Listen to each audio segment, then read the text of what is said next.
Selamat pagi, jumpa lagi di Berita Padang bersama saya, Afri Meriana. Sejumlah berita aktual dan menarik akan kami sajikan untuk Anda. Berikut 3 berita utama pagi ini.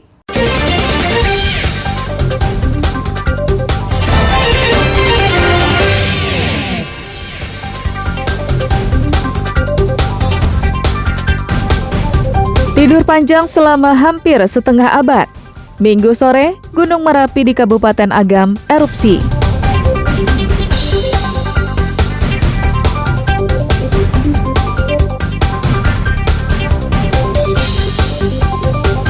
Melawan petugas dan hendak kabur, tersangka pencurian sepeda motor ditembak polisi.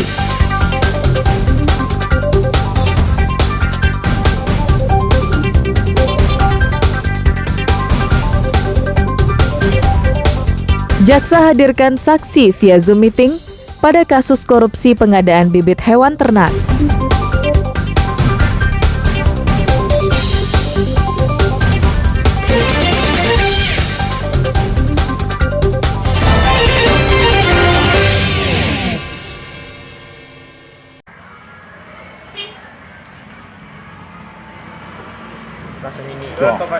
Warga di sekeliling Gunung Merapi di Agam, Padang Panjang, Tanah Dataran Bukit Tinggi, Minggu siang, sekitar pukul 14.54 waktu Indonesia Barat, dikejutkan dengan dentuman keras yang berasal dari Gunung Merapi.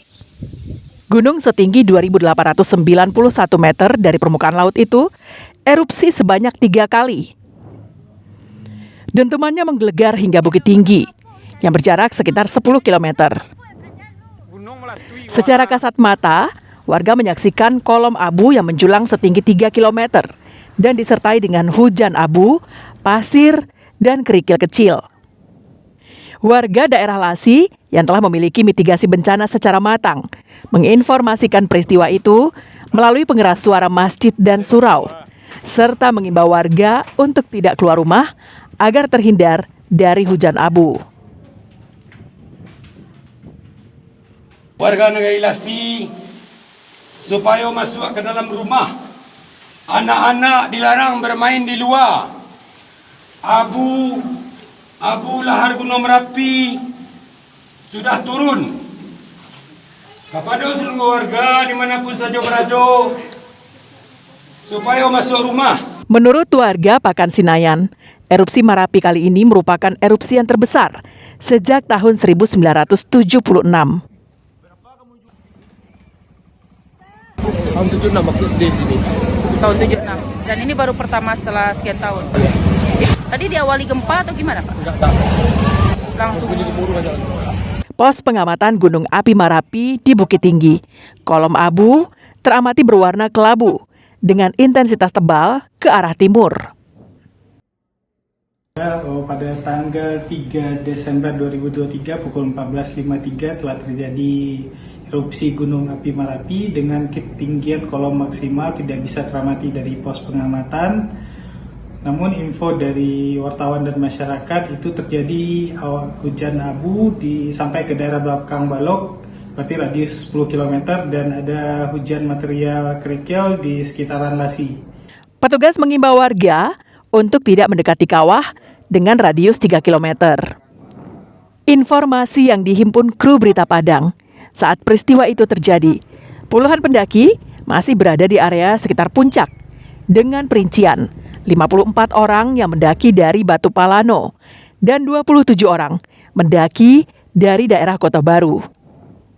Dari jumlah itu, baru 25 orang yang turun dan berada di pos pendakian Batu Palano.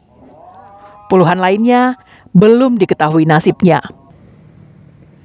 Dina Amrina melaporkan dari Bukit Tinggi.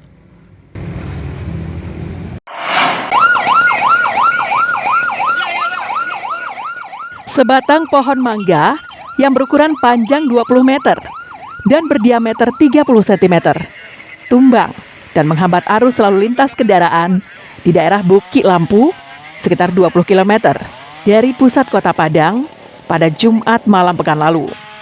BPBD Padang yang mendapatkan laporan warga mengerahkan tim rescue ke lokasi. Petugas berupaya mengevakuasi material pohon dengan menggunakan gergaji mesin. Upaya evakuasi material pohon berlangsung hingga 1 jam. Tidak ada korban jiwa maupun luka akibat peristiwa itu. Namun, arus lalu lintas kendaraan mengalami gangguan hingga kemacetan sepanjang 2 km dari arah Padang menuju Painan dan sebaliknya.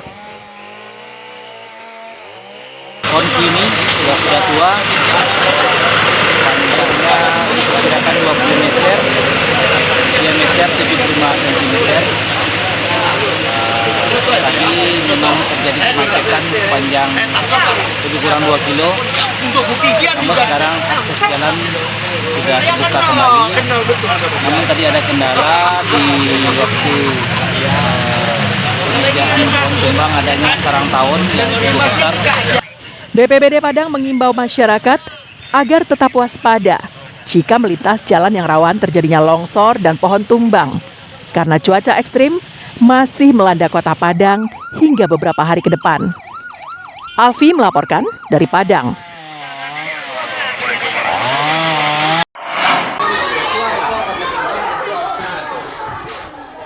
Sekolah Dasar Negeri 01 Kompleks Tabing telah berusia belasan tahun. Namun, sejak berdiri hingga sekarang, tidak pernah mendapatkan perawatan ataupun perbaikan bangunan sekolah. Padahal, gedung sekolah ini telah banyak mengalami kerusakan. Loteng sekolah sudah banyak yang bolong. Jika hujan, air menetes masuk.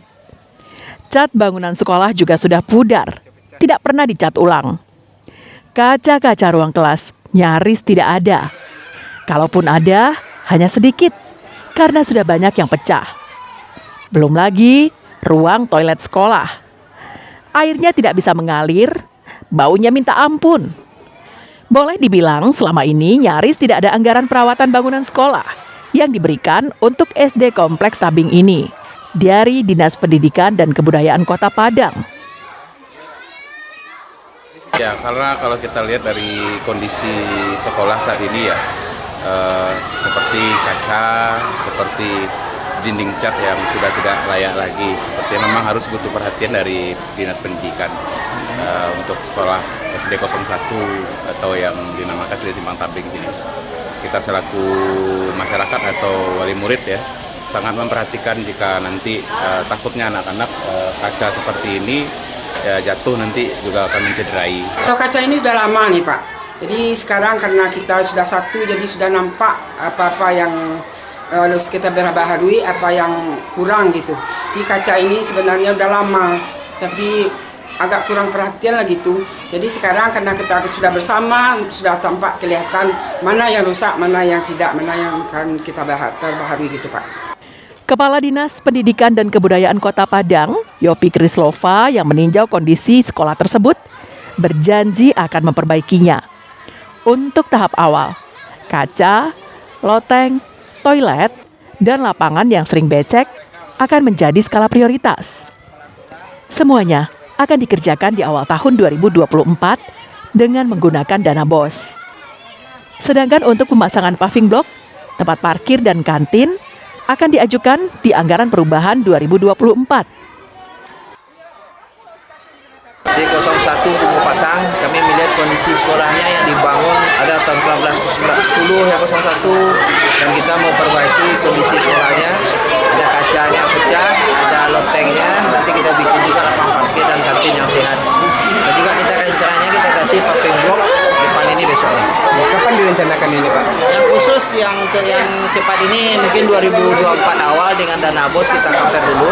Kita cat, kita kasih parkir, kita lotengnya kita perbaiki, kacanya pecah kita perbaiki, kita bersihin semua.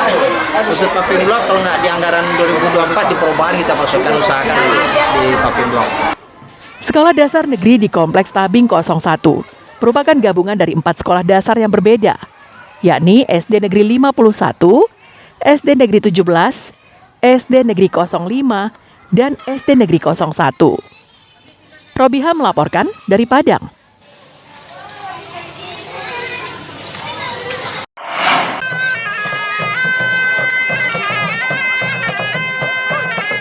Demi melestarikan kebudayaan Kerajaan Indrapura yang sudah mulai pudar, warga Nagari Teluk Kualo Indrapura, Kecamatan Airpura, Pesisir Selatan, melaksanakan Festival Bimbang Nagari. Bimbang Nagari dalam bahasa Indonesia berarti pesta nagari. Dalam bahasa Minang adalah Alek Nagari.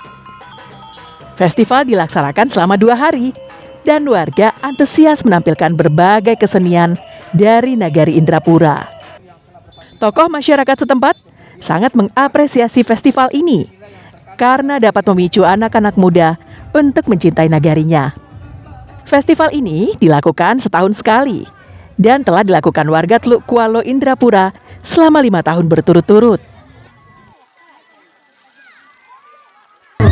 Kita lihat bersama-sama, ini acara ini sangat bagus sekali, kreatif sekali, anak-anak muda.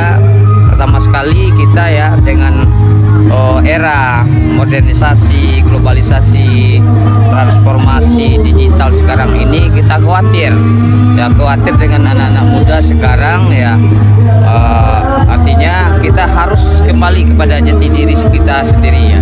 Membangkitkan tradisi lama, banyak yang ditinggalkan ini untuk punya budaya lapat, umpamanya Bimbang Nagari namanya itu, ataupun kesenian-kesenian yang lama kita tinggal, ini bagi aku. Masyarakat berharap festival ini dapat masuk dalam kalender tetap pariwisata pesisir selatan, sehingga lebih berdampak secara ekonomis dan bernilai budaya. Banta Fauzan melaporkan dari pesisir selatan. Karena banyak nilai-nilai yang terkandung dalam kegiatan